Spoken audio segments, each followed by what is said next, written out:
Chapter 8 Attaining the Supreme.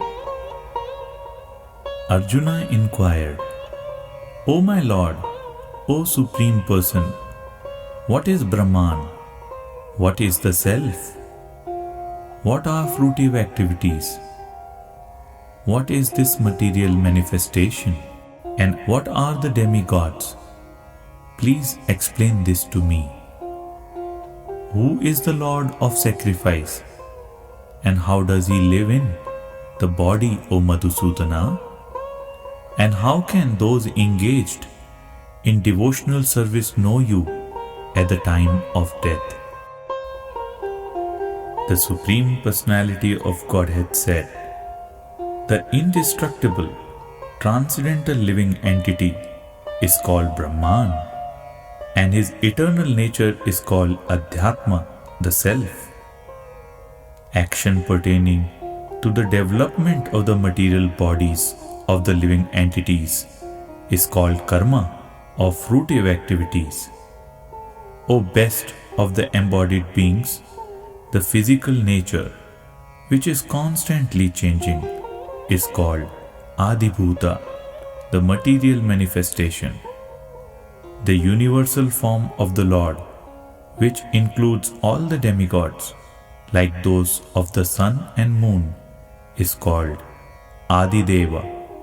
And I, the Supreme Lord, represented as the Super Soul in the heart of every embodied being, am called Adi Yagna, the Lord of Sacrifice. And whoever, at the end of his life, quits his body, remembering me alone, at once attains my nature. Of this there is no doubt.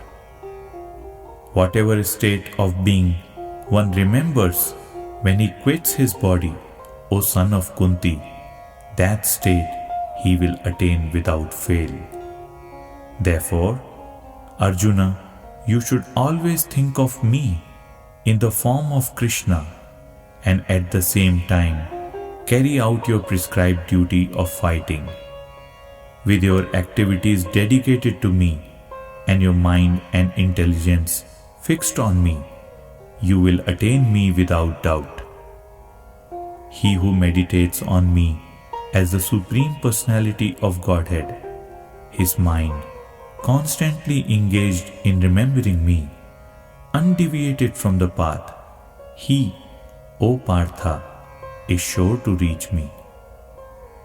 One should meditate upon the Supreme Person as the one who knows everything, as he who is the oldest, who is the controller, who is smaller than the smallest, who is the maintainer of everything, who is beyond all material conception, who is inconceivable, and who is always a person. He is luminous like the sun, and he is transcendental beyond this material nature.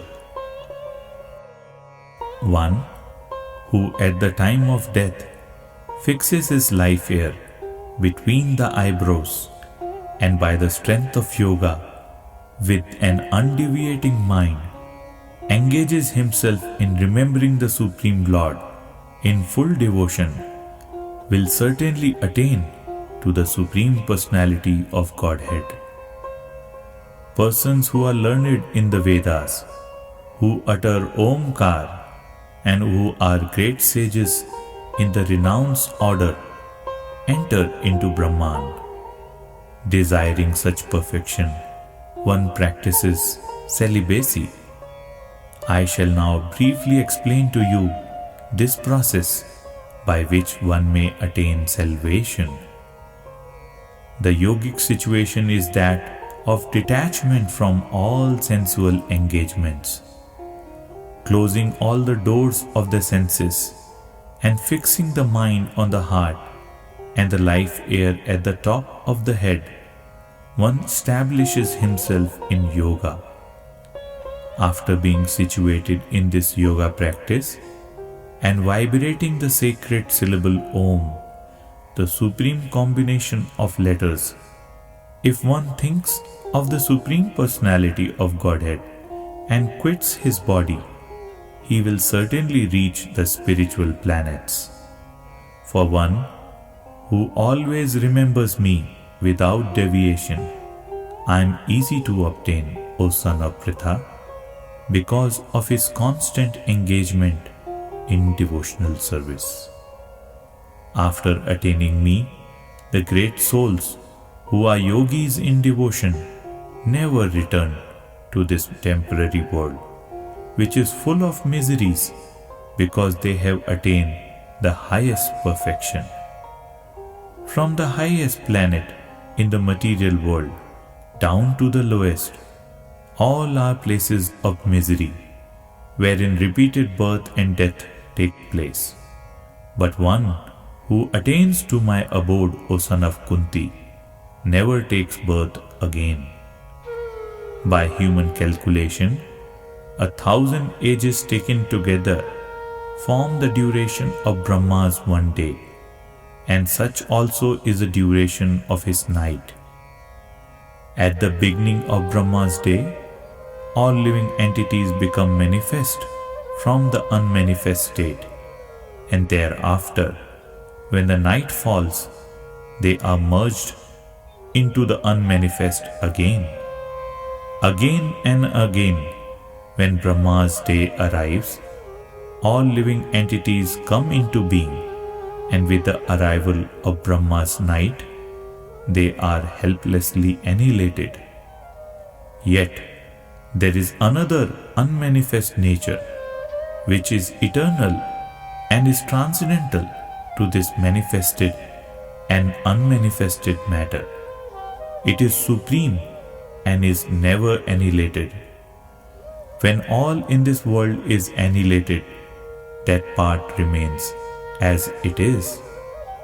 That which the Vedantists describe as unmanifest and infallible, that which is known as the supreme destination, that place from which, having attained it, one never returns, that is my supreme abode. The Supreme Personality of Godhead, who is greater than all, is attainable by unalloyed devotion. Although he is present in his abode, he is all-pervading, and everything is situated within him. O best of the Bharatas, I shall now explain to you the different times at which, passing away from this world, the yogi does or does not come back. Those who know the Supreme Brahman attain that Supreme by passing away from the world during the influence of the fairy god, in the light at an auspicious moment of the day, during the fortnight of the waxing moon, or during the 6 months when the sun travels in the north. The mystic who passes away from this world during the smoke, the night, the fortnight of the waning moon, or the 6 months when the sun passes to the south, reaches the moon planet, but again comes back. According to Vedic opinion, there are 2 ways of passing from this world, one in light and one in darkness. When one passes in light, he does not come back, but when one passes in darkness, he returns. Although the devotees know these 2 paths, O Arjuna, they are never bewildered. Therefore, be always fixed in devotion. A person who accepts the path of devotional service is not bereft of the results derived from studying the Vedas, performing austere sacrifices, giving charity, or pursuing philosophical and fruitive activities. Simply by performing devotional service, he attains all these, and at the end, he reaches the supreme eternal abode. Thus ends the Bhaktivedanta translation to that 8th chapter of the Srimad Bhagavad Gita in the matter of attaining the Supreme.